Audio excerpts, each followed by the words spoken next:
Hello, everybody. We invite you to watch the Wake Up Miami morning show, affectionately known as the WUMMS Show, with your host, Andre So. And I'm Lanice Rochelle. Make sure that you are tuning in every weekday from 9 a.m. to 10 a.m. And you'll catch the hottest morning show in America. Yeah, we're going to say that. Right, the hottest morning show in America. I said it. What? America. What? I did. Only in America. Listen, you can catch some positive affirmations. National days. News, shenanigans. Dance local, national, the whole nine, and the dance off. So don't miss the show. Yeah, don't miss it. Want a drink? Drink on it. Drink on that.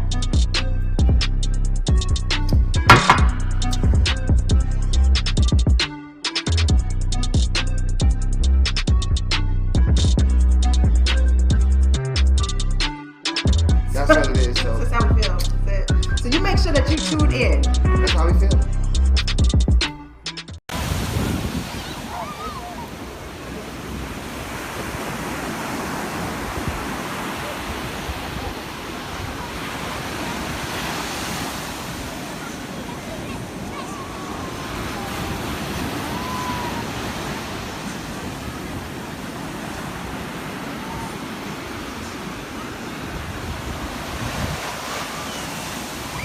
Made by Pleasant.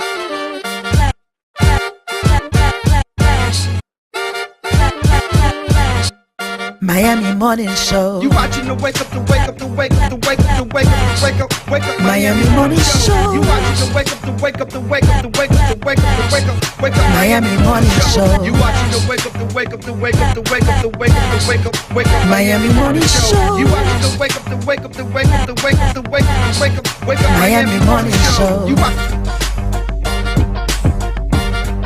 Miami Morning Show. You watching the you watching the Miami Morning Show. You watching the wake up, the wake up, the wake up, the wake up, the wake up, the wake up, wake up. Miami Morning Show. You watching the wake up, the wake up, the wake up, the wake up, the wake up, the wake up. Miami Morning Show. You watching the wake up, the wake up, the wake up, the wake up, the wake up, the wake up, wake up. Miami Morning Show. You watching the wake up, the wake up, the wake up, the wake up, the wake up, the wake up, wake up. Miami Morning Show.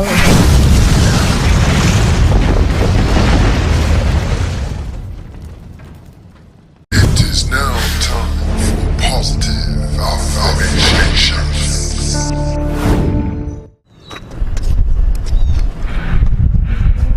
What y'all keep following me for? Cause you gotta say the positive affirmation. Positive affirmation? Yep. Well, what's a positive affirmation then? I can achieve anything I set my mind to. Okay, your positive affirmation is I can achieve anything I set my mind to. And right now, my mind is set to getting y'all money. Leave me alone now. Positive affirmations. Woo! Y'all know what it is? Y'all know what time it is. We live, we live, we here. Wake Up Miami morning show. The hottest morning show in Miami. What? No, let me know. Let's go. Check it. Break vibes and wake your butt up. Today is the day we rise to the top. Keep on believing that you can't be stopped. Wake up Miami and give it all you got. Together we hope so we can excel. I'm Andre So. Yeah, I'm Lanice Rochelle. And in case you wanna act as if you don't know, you're watching the Wake Up Miami morning show. Welcome to the show, everybody. Welcome to the show. Today we have special guest Eddie Bellas and Cynthia Cable, whose children were abducted by CPS. So tell us exactly what happened. Well, I gave birth to a beautiful gift on June 27, 2020 in Long Island Jewish Hospital. Bash. Belief with action serves humanity. I have a dream too global. The reign of terror ends 2021. We already won. Let go. This is where we are, rising to the stars. We will never part, we'll stand our ground. This is where we are. This is where we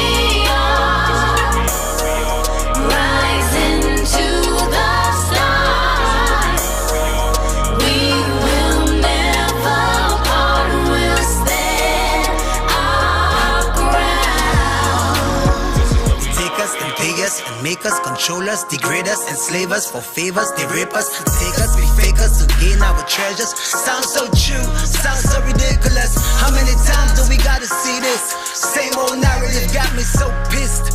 Effed up when you mess with the kids. Now I gotta let a shot in the midst. Let them know, cause they been playing games we know. System set up like X and O's. Who been selling out for TikTok though? Just to take the spotlight with the bros. Let them go. They tryna control us. Let them go. Put us in jail, yeah, they really tryna fold us. But I won't fold. One with the universe, moving like the solar. Got this guy body on check. Yeah, gon' give me my respect. Tired of the lies, tired of the cries. Taking what's mine, gotta keep the dough in. Spiritual warfare, heaven on earth, time to rebirth. A new world to live in. This is where we are, rising to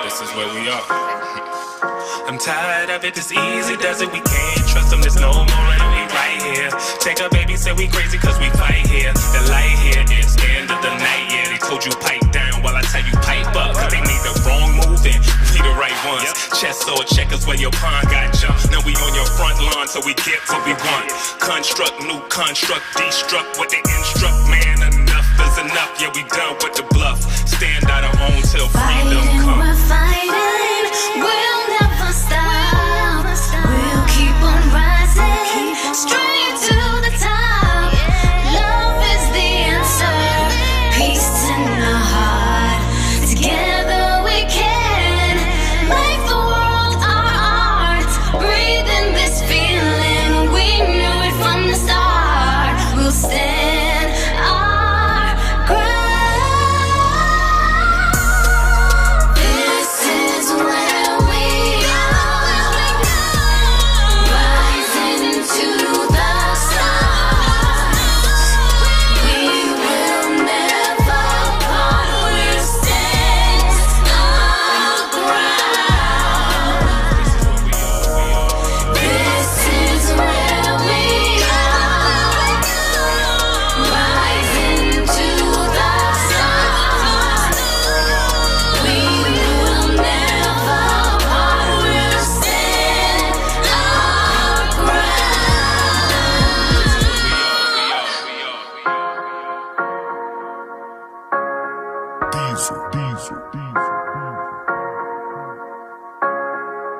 Around 3 o'clock in the morning, I get a phone call, and they tell me your baby is very, very sick, and she needs a blood transfusion, a lumbar puncture.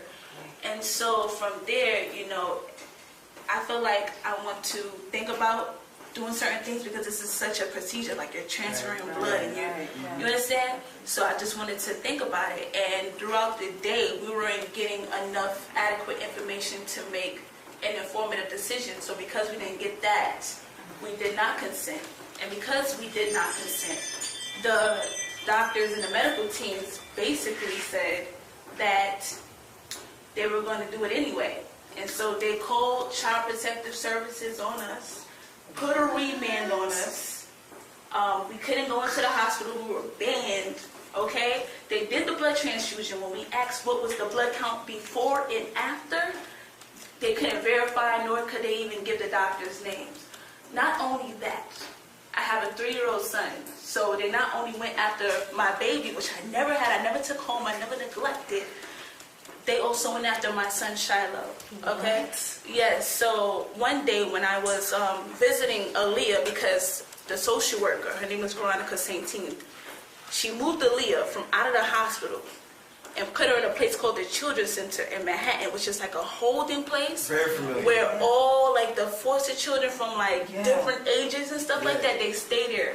So I went to go visit, and when I went to go visit her, when I came out to visit, it was a police officer there, and he basically arrested me.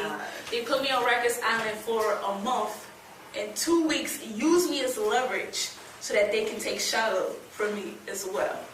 And Shiloh had nothing to do with anything that happened, you know. And all I wanted to, you know, have was some transparency. Like, I'm a mother, like, I want to protect my offspring, like, you know, like, that's my God-given right, you know, and we should be able to have rights over what is ours.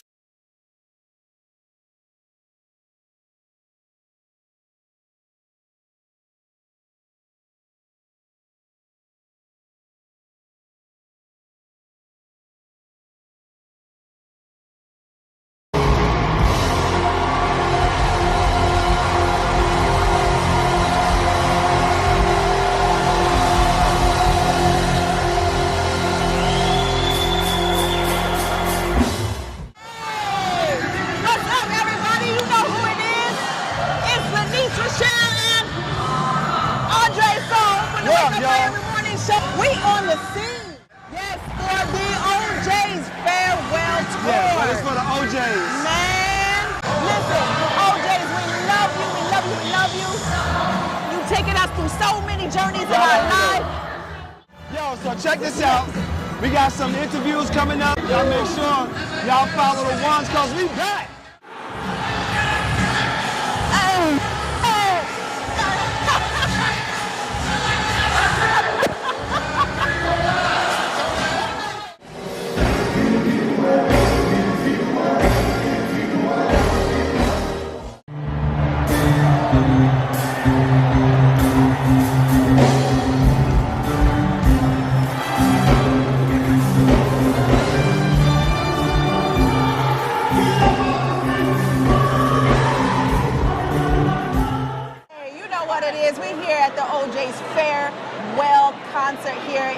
Amphitheater. We have the pleasure of being standing with Big Lip. Tell us what you think about this concert. The concert is amazing. I'm here with my dad, my business partner, and listen, this is an amazing time. Bring me back to the old days that where, you know, my daddy was playing all this music, and he told me it was strawberry tobacco, but it was weed, couldn't find out, but it's okay. Soul music. This is soul music right all now. Day. It's always a pleasure bumping into you. How the business going on? How that's going? Business going, man. My restaurant is doing amazing. The Crazy Vegan. Go check it out, man. You don't have to be vegan to check it out because it's just amazing freaking food. So come by 645 West Highlander Beach Boulevard. It's the Crazy Vegan with a K. Search us on social media, anything you have. Listen, amazing time. Wake Up Miami Morning Show gonna definitely pop up on you. We're gonna pop up, man. Ain't no more Big Lip Bandit. We're gonna see what Big Lip talking about. See what healthy food he got, and we about to get busy on this. Thank you. That's what it is. We'll be right back.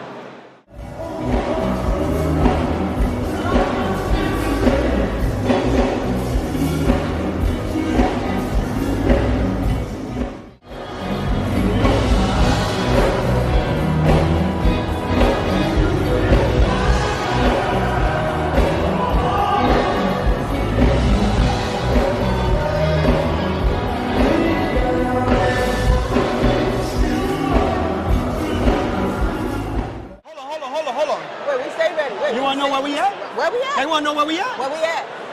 We outside!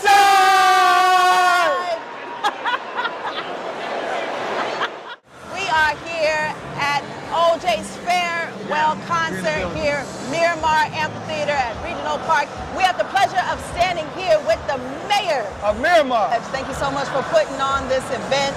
This is big. Tell us about it. Well, you know, this was the vision. You know, when I conceived to build the amphitheater, I knew that we had the demographics and the community support to come and enjoy these type of events. You know, our residents in Miramar and the surrounding areas, we don't always want to go to Miami Beach, downtown Miami. We want to be able just to walk to a concert or a short drive to the concert. So we're in the Miramar Regional Park. This amphitheater, we've had so many Grammy award artists here. Yes. And, it's just been a great. And the Manhattans and the OJ's. OJ, that's old school game. Come on now. Right, that's incredible. This is our music, and it's a pleasure to be here. And thank you so much for allowing us to interview you in this moment. Thanks so much, and come back. We have so many more shows that's coming up. We got Kirk Franklin and Tamara Mann. We got some dance hall, and we got some artists I can't even share right now. Okay, all right, we're going to get it. Keep it secret. Wake Up Miami Morning Show, y'all. Wake Up Miami Morning Show.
That, and if I ever got in a position to do something for this community and do it properly. See, my goal is, like, this is my goal. I wasn't born here, but I was born to serve black people, period, no matter where I'm at. I could be in Louisiana, I could be in Kentucky, it doesn't matter. I was born to serve my people 100%. I don't believe in coming here and taking something and not giving back. You have to give back, because that is the righteous thing to do. You got to give back some shape, form, or fashion, because that's just what it is. Because if you give, then you are making room. I was going to say is making room. You're making room to receive. That's the thought process behind it. So when I come here, I offer You know, I've been here since I was 13. I moved here in 1982. I couldn't stand this place. It was hot. From where? New Jersey. Jersey. Well, actually, we moved from Jersey because my mother worked for Eastern Airlines, right? So we moved from New Jersey to Atlanta. We lived in Atlanta for 4 years, and then she got this really good job down here, and she moved me down here, right? In 1982, I never forget it. Actually, I'm putting it in my book. And when I got here, I saw lizards running on the ground. I was like, oh no. I was like, Mommy, we're in the island somewhere. I didn't think that we were still in America. I did not think it at all, because we used to fly all over to the Caribbean. I was like, are we still in America? She was like, yeah. I was like, well, where the squirrels at?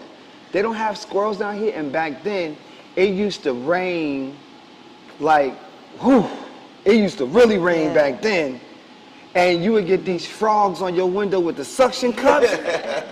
So, you know, that's amazing, because even though we're very different ages, I was here the same time, like when I was 12 and 13. That was traumatic for me. And came from Colorado. So I remember, Colorado Springs came here and had the same experience. What are these things? I was like, what is this? You know, it was just, it just caught me. And, you know, eventually, you know, I became used to it. I started marching for New Orleans. I went to New Orleans Middle, went to New Orleans High School, marched for New Orleans.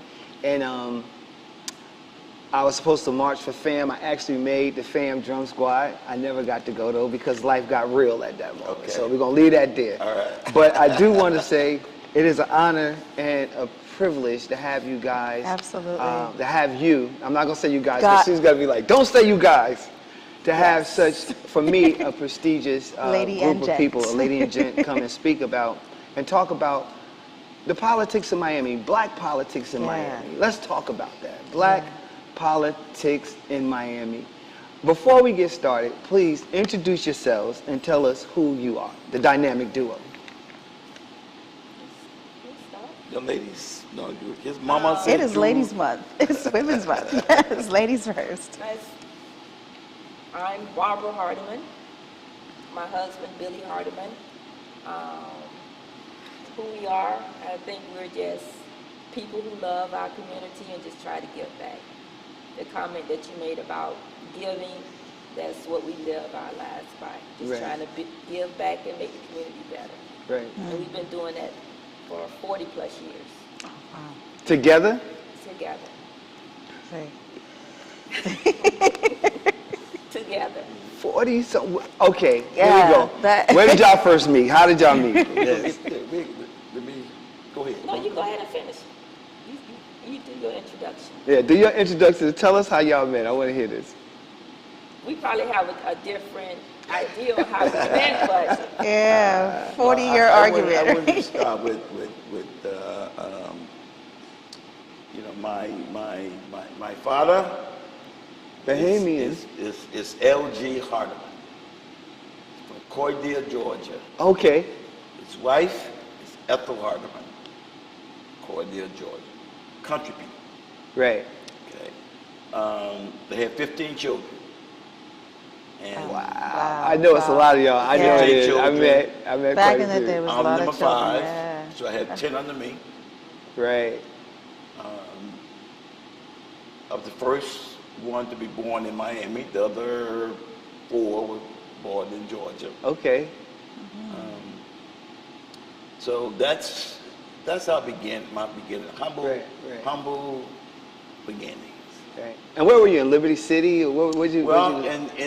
When my parents first moved here, they settled in the Grove. Okay. They settled in the Grove, stayed in the Grove a few years, and moved to Liberty City. I remember moving to Liberty City. I went to elementary school in Liberty City from the first grade till I graduated from high school. Right. So that's interesting. And I was actually born in Hollywood, Florida. Okay. Grew up in Carver Ranches, which is now known as West Park. Right. Yes. I would say my household wasn't as functional as it could have been. And I always heard from my elders, get an education, get an education. Right. Yes, yes. So my way of getting out of the situation I was in was to get my GED when I was 15 years old and attend Miami-Dade Community College. And that's where I met him. At Miami. I went to Miami-Dade. So when you met her, what did you say when you saw her? What was in your mind? Well, I was the president of the student union, the Black Students Union. Okay. And she was I was a journalist for the school newspaper. And my assignment was to go and do an interview about these radical students. I went to go interview, saw him. To me, it was love at first sight. I never wrote the article, never wrote another story. Wow. Joined the Black Student Union, and from there, we just grew close and closer together. What did he say to woo you? Oh Yes. my gosh. I just remember it was You know, when you're tall, dark, and handsome. That's right. Yes. I'm such in awe right now. I'm such in awe right now because I was president of the African Student Union there too. Oh, really? At the WUMMS campus. Okay, yeah. outstanding. Yeah, Outstanding. I was. And I can't think of the lady's name. She was a black lady, had dreads. She was over the African American Studies there. I can't think of her name, it escapes me right now. Yeah. But it'll come back. But Well, you know, growing up in Miami, right? Growing up, some of these first memories is like, I didn't realize we were poor. Right. Huge family. I didn't realize we were poor. Right. So I went to work at a corner store. I'm about the third grade. Worked all year. All summer, had my mom save my money, hold my money. Come back time for school to start, I went to my mom, hey, my money. She don't spend my money. I'm over in the corner, I'm mad. My brother walked up to me and said, what's wrong with you, man? I said, she spent my money. He said, you realize she bought food and had to pay rent. Yeah. You know, we poor. Right. What? For real, I'm like I didn't. And when he told me that, I felt deeply loved by my mom. Yes. And since then, all my siblings called me the flower child because I would take her flowers. Right. And so that kind of shaped who I was, kind of young. Yeah. Finished high school, went to the Army, stationed in Atlanta. Right. Wow, Atlanta, look Georgia, at that. Right. For 3 years. about this tall. While in Atlanta. He was that tall? Tall, dark, and handsome. While in Atlanta, I used to fly back to Miami 3 weekends a month through a military hop. Right. To Opelika Airport. Right. That's called a military hop. So I raised up here, left here a regular Miami guy, just a Miami guy. I don't know how to say that. This been a fast city. During that time, it was the cocaine, cowboys era. Yeah. So I came back home once on one of those trips and tried to rob the dope man. You did? Yes. Okay. Me and my buddy, we tried to. Long story short, he got shot in the leg. Went down, police caught us. Went downtown. The guy who I was with just so happened his uncle was a city of Miami detective. Wow. And that's why I didn't go to prison. And I was allowed to go back to the Army. Wow. But it changed me. Ooh, you got saved. It made me realize that, there's some good people. I consider myself a good person. Right. There's some good people in prison. Right. So you got to get your head right. Right. So I ran into a guy by the name of Jose Williams. Jose Williams was a field lieutenant for Dr. King in Atlanta. Went to his church, and that's where I became politicized through. Politicized? Yes. Okay, I like that. Through Jose Williams. That's okay. Reverend Jose Outstanding. Williams in Atlanta. And when I got out of the Army, took that mindset came to Miami-Dade, Black Student Union, and really learned my history, African history. Being from Miami, you didn't know who you are. We're from Miami. I know where you're from. I learned my history. I learned who we are. I love our people. Consider ourselves Pan-Africanists. Whether you Pan-Africanists, total liberation and unification of all Africans. Y'all better go ahead. I never knew this. I never knew this. Yes, that's I love it. You know, that's my. That's our foundation. In fact, I was excellent. We were running into some infighting with some of the other local activists here. I'm like, couldn't figure out what it was. And then one of my dear friends said, you know, Billy, you don't understand that there's a Bahamian Georgia boy fight. Right. What are you talking about? Right. I get it. He said, look at the commission. You got Dennis Moss, Bahamian, Betty Ferguson, Bahamian. Wow. I think of this, was it Roll? No, what the third one? No. And then he brought up Till? Not Till. Was Till Bahamian too? Burke was Georgia. His wife was Bahamian. Right. Till was not. That's why he got to Miami probably. I get it. So when he said that, you know, I'm like, because I look at black people as Africans. You know, Right. I look at that's, you know, you Jamaican by accident. Right. Cuban by accident. Right. You know, you my cousin. I don't care how we look at it. Yeah. So that's how we got politicized, Black Student Union, and while we there, our faculty advisor was Carrie Meek. Carrie Meek was our faculty. Who else? She was your what? Faculty advisor. She worked at Miami-Dade. Wow. She worked at Miami-Dade. Whoa. This is so dope. I'm learning a lot today. Yes. And also her buddy was Miller Dawkins, Commissioner Dawkins. And one of the first campaigns we ever worked on was in '79. I think it was Rapid Transit that Carrie Meek got us involved with, and we worked on her first campaign. So she kind of got us into working on campaigns. That's outstanding. So that brings me to this question. With all of that history and how you all got started in politics, it was like a natural joining for the two of you. What is the importance of maintaining the political footprint in Black Miami, actually? It's extremely important. If you don't have a political presence, you don't share in the goods and services that particularly government has to offer. Right. So if you are not represented, if you're not in the room when the decisions are being made, it's to your detriment as a community.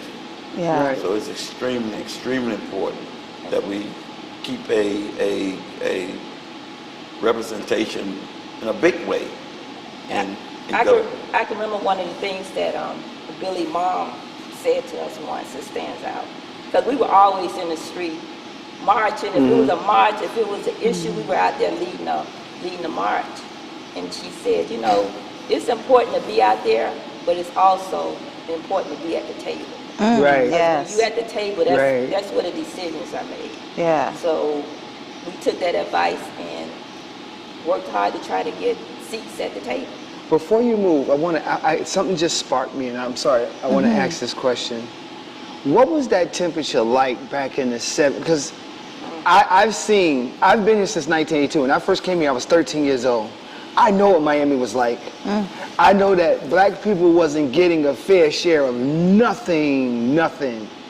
And you guys, you two came along. Because you're going to keep saying it like that. She's right. You two came and pushed an agenda, a platform, but I want to know, from your eyes, what was it like, college students, and seeing the disappropriateness within the political infrastructure here in Miami? Yeah. A lot of it expressed itself through police violence. Right. Wow. To see the level of police violence in the 70s, early 80s. That's the McDuffie Rebellion. It's one of the things that gave us something to work on, that we've been trained through our college, right. To the Black Student Union, through our training to deal with. So that's why we became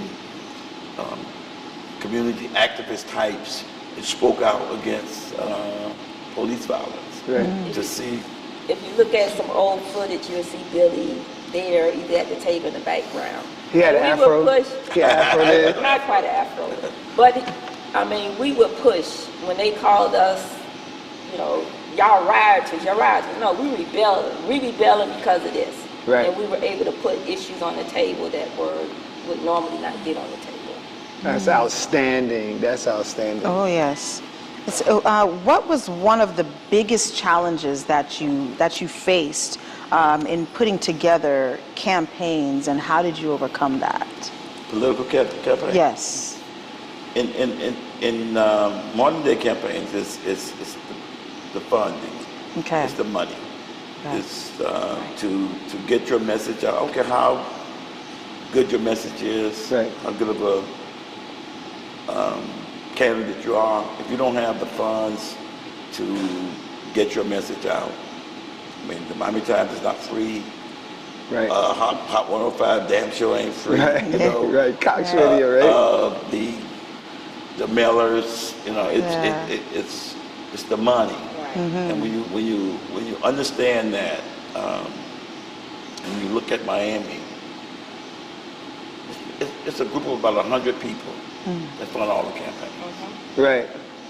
All of them. That means that they're selecting the leaders. Wow. Yeah. That provide like the funds right. for the campaign. One of the things we do, we take, I'll call underfunded candidates and help them get their message out. Help them get their message out. Invest our time, knowing that they can't pay us. Yeah. Can't afford to pay us, but we believe in them. Right. And if we believe in them, so it's not just the money. We need the money to be able to do it, but we don't go in for the money because most of them cannot pay us. You're talking about a demographic that don't vote because they've been so disenfranchised and they've been so shut down that they don't believe in voting. Right. It's not an accident that we don't vote. I mean, just like it's not an accident that we don't read as much as we should read. We've been taught that. I mean, it was a point that you got killed if you went to go vote. Just like at a point if you went to read a book or something, you got killed. Wow. So I think it's like in our minds. And I mean, it's good reasoning behind it if you ask that average person, but you know, voting is important. It's imperative. It is such a thankless job, like being an elected official. Right. It's a thankless job. A lot of people hate. A lot of people hate politics, but they want their son or daughter to be president. You know what I mean? So it's a disconnect there. Yeah. And then people, they're quick to say, I'm not into politics. But your you know. Everything you do is political to some degree, right? Well, in terms of our campaigns, again, what we try to bring to the table is being genuine and make sure we are vetted to the best of our ability. The people we are endorsing. Right. Yeah. And because I have to take these candidates to my mom. Right. Vote for this person. Right. Now, if they get in there and don't do what's right, I got to go back to my mom and say, hey, I'm sorry. Right. Because she's watching. Mama's the same way. The person wasn't what I thought they were. Right. Yeah. Okay. So we're going a different way this time. Have you ever backed or endorsed or supported someone that you found out you didn't like? Oh yeah. Yeah. We don't have to say no names. When you find out, you know, I mean, to be an elected official, you have so many people telling you again how tall, dark, and handsome you are. I don't know what you look like. Right. Yeah. How, that it kind of, your head could blow up. Could blow up. Right. And to me, it's important, not necessarily how I'm treated, it's how you treat other people. And to me, everybody, you can never have anything that's going to make you better than anybody else. I don't care about what your car you drive, what house you live in. So you give people the same amount of respect. And you find out, like Billy said, head gets big, and they forget about the average person. They begin to think that they are better than the people that they're supposed to be serving. And if I discover that they really are not don't genuinely care about the community. Right. If I feel that, then I'm all bets are off. Right. I don't care who you are. Right. Yeah. It's about the community first. Right. I want to ask you this. When we talk about having a fair shot, in Black Miami, Black America, in politics, what to both of you is how do you change the narrative? Even now we're struggling to do that, where we are putting our foot on the pavement and we got a presence in Black America. We're definitely making sure that we have a presence, but it's still a struggle. So how do we get fair representation now? What do we say to the millennials? What do we say to the Gen X? Gen Xers. What do we say to them? Mainly millennials. Yeah. But what I find is that the world will make our people realize that we have to stay together. We have to fight. We have to continue to fight. We have to continue to struggle.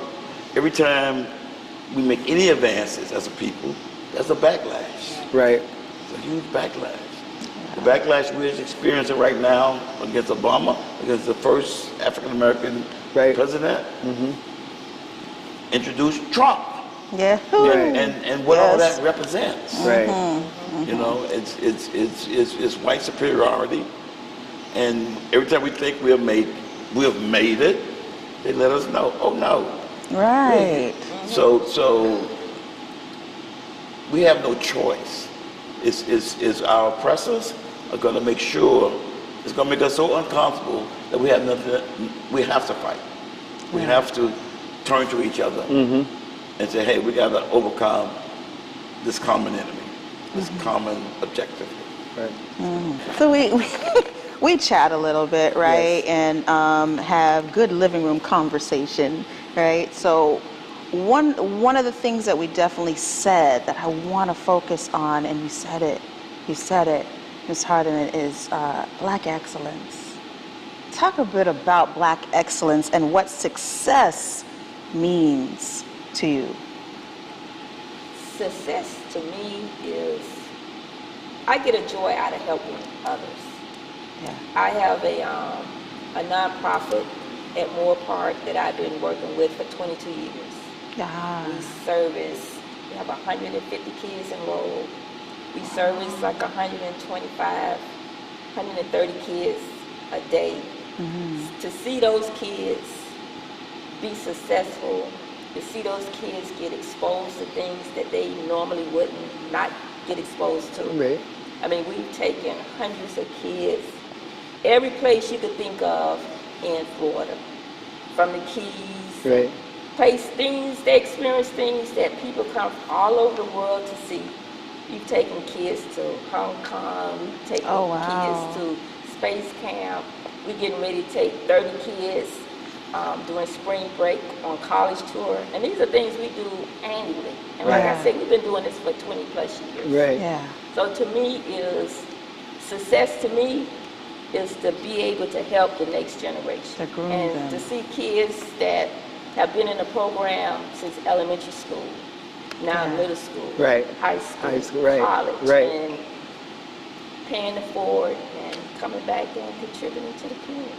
Yeah. That's success to me. Mr. Billy? I think it's the words, whoever said success is when opportunity when preparation meets opportunity.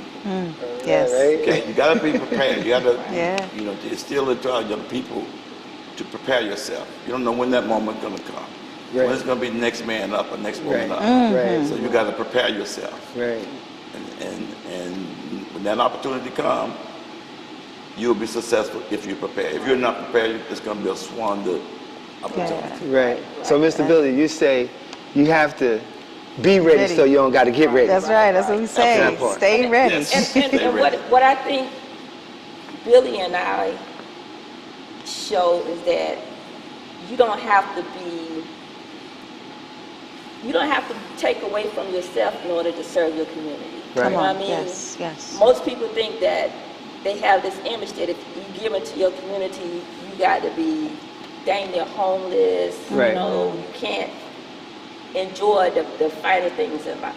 Right. And we show as example that we can still, you know, eat what we want to eat, drive what we want to drive, right, and still put our community at our top priority. At the highest. I think one of the things that absolutely turns me off about being a part of or latching onto anything that somebody is doing, you know, they could be doing something amazing and positive, but I get a little clouded and I'm really turned off when they're too boastful, you know, when it especially, there is a fine line, and, you know, correct me if I'm wrong or make a statement about this, but there's a fine line between pushing our Black agenda, right, and making sure that they know who we are, and being boastful about it. Am I right? Wearing it on your sleeve, that's what we call it. Yes. What do you call it? What? Wearing it on your sleeve. Wearing it on your sleeve. Yes. I like that. I like that. So, go ahead. No, and we have had the opportunity coming up in Black Student Union to travel. I mean, we met. We hung out with Jesse Jackson, Stokely Carmichael.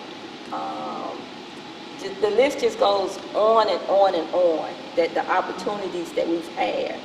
And now even when my family members see me, they say, "Oh, you still into that Black stuff?" Well, I am. I'm Black, right? Last time I checked, you Black. You know what? That's,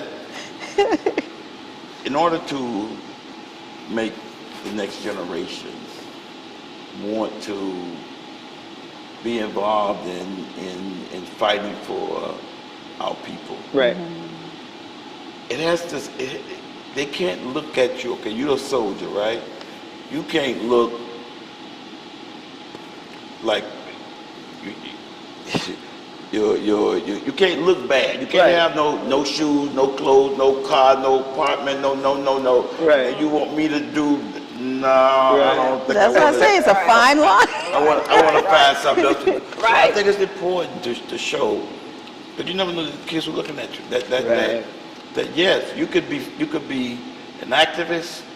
You could be for the community. You can fight like hell for the community, but at the same time, do not use it for the damn excuse not to support your children. Right. Yes. Don't use it as an excuse. Right. You know, not to take care of your responsibilities. Right. Yeah. We have to take care of those. Plus, fight for our people. Right. That's our duty. Now, on top of everything else, let's talk about this, the Hardeman regime. Okay, I want to expound on this because I know in certain cases people try to make the Hardeman name or the Hardeman political machine look bad, right? And I think that there's a misconception. I think that other news outlets and other newspapers want to paint this picture because it gives them a form of control, and I am definitely about taking control over our narrative.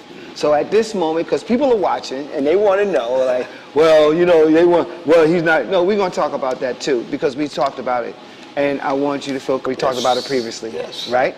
So let's talk about the Hardeman political regime and why it exists and why it stands the way it is, and what are some myths that could be debunked about the Hardeman regime right now? Because you mentioned a lot on the break. What are some myths that could be debunked? Some honest to goodness stuff. Well, when you say the Hardeman regime, you know, it's we've only had 2 elected Hardemans. Right. not a dynasty, not my father, my son. None of it's been two. Right. For two terms. Not one was elected for one term, and now the other one's going into his third term. Right. So it hasn't been this long Kennedy's type right. Thing. No.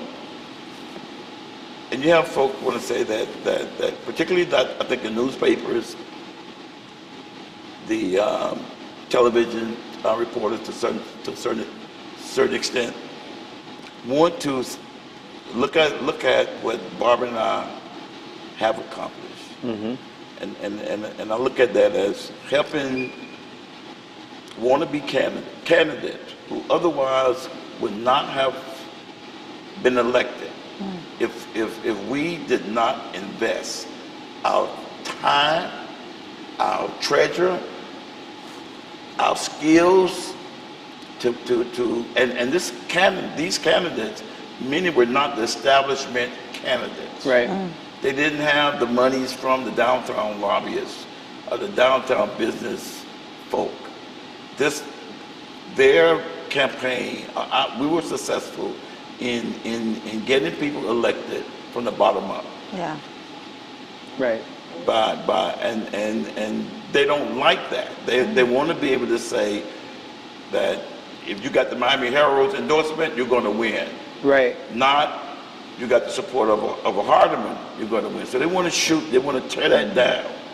They want to tear down to say that, oh no, this is some gangster gangster family. Right.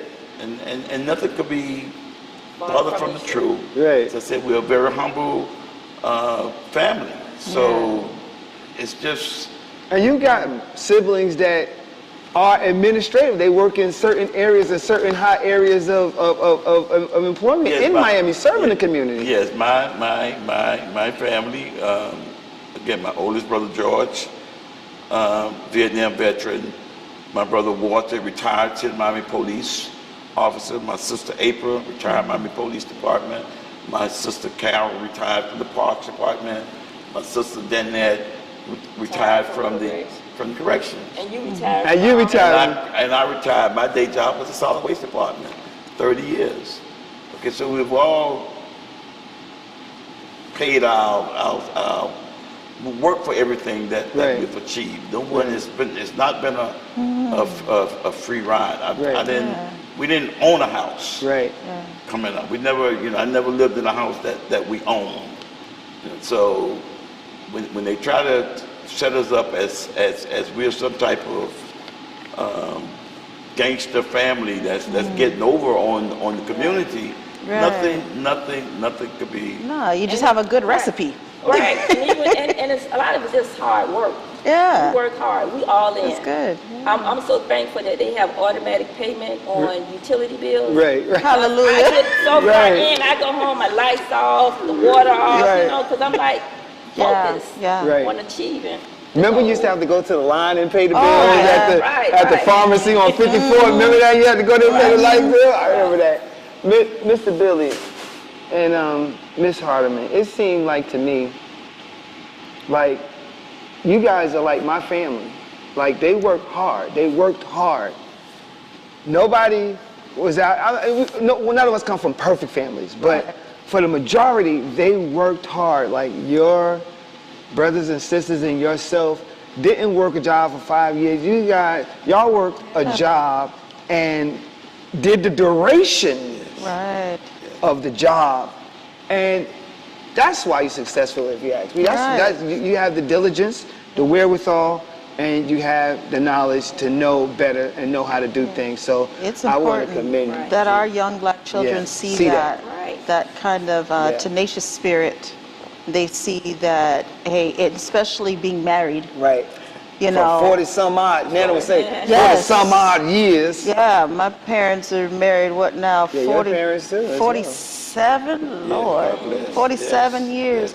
And it's look at me, I look foreign like I can't relate. 47 years. And it's a remarkable thing to be able to experience that and for your children where they are in their own careers. Like, this is the picture, this is the image that our youth need to see. Thank you. We wake up every once in a while and say, where did the 70s go? I know. You know what? It's been such a, a joy. And that's, to serve our people, it's such a joy. And now to have grandchildren. Right. And to be able to say, they come and visit, say, go home, and they go right next door. Right. One set on this side, another set on this side. It's just, it makes life wonderful. That's why we... Billy said something a couple of weeks ago. He was like, we were doing something, we were involved in something. He's like, if it's not fun, we're not doing something right. Come on now. Come on now. It's got to be fun. It's got to be fun. We have fun. We laugh all the time. Sense of humor. He should have been a comedian. That's where I should have made my millions. This guy's like a natural comedian. But we've enjoyed it. And more than anything, we've enjoyed helping people. People call us all the time. And to be able to help things that are small to us means so much to them. Thank you. You want to see people do that. And one final thing on this piece, right? When anytime you want to stand up and fight for black people, Yes, sir. you're gonna become a target. And if you can't stand the heat, get your ass out of it. Come on now. Period. Point blank. So if you want to fight for our people, there been Dr. King took a bullet to the brain, fighting for it. So a bad article, come on with it. I can handle it. You understand? So once they realize that their monies, you don't need their monies, their newspaper, their endorsement to elect your own leaders. That's what they're upset. That's what they're upset. Powerless. That's what they. It's not that they're powerless. They don't want to see black people unified with any type of energy or power. They don't want to see that. We don't go around seeking any type of accolades. No, you guys. That's why I wanted to do this interview, because you would have a generation of kids not knowing who you guys are and what you did for this community. They have to know that. They got to know that. You know, I'm always quoting my father because he's incredible. And I'm a daddy's girl. No, but he did say, I do remember him saying, Lynn, there is something that America is really afraid of. I said, what, Daddy? What's that? Black people waking up and banding together and knowing who they are. Yes. Woo. Yes. What? That's powerful. That's powerful. I'm going to do this, because I would say, normally I say Billy and Barbara. I'm going to say Barbara and Billy Hardiman, thank you so much. Thank you so much for this interview. It has been a pleasure.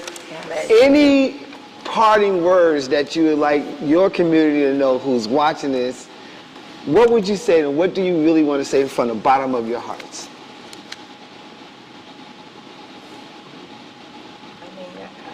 I genuinely love the community.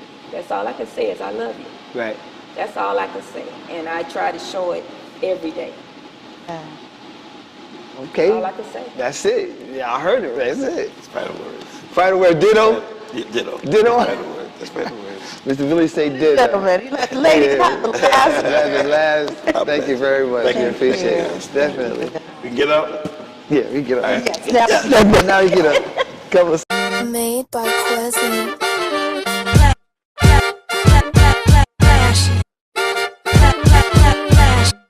Miami Morning Show. You watching the wake up, the wake up, the wake up, the wake up, the wake up, the wake up, wake up. Miami Morning Show. You watching the wake up, the wake up, the wake up, the wake up, the wake up, the wake up, wake up. Miami Morning Show. You watching the wake up, the wake up, the wake up, the wake up, the wake up, the wake up, wake up. Miami Morning Show. You watching the wake up, the wake up, the wake up, the wake up, the wake up, the wake up, wake up. Miami Morning Show. You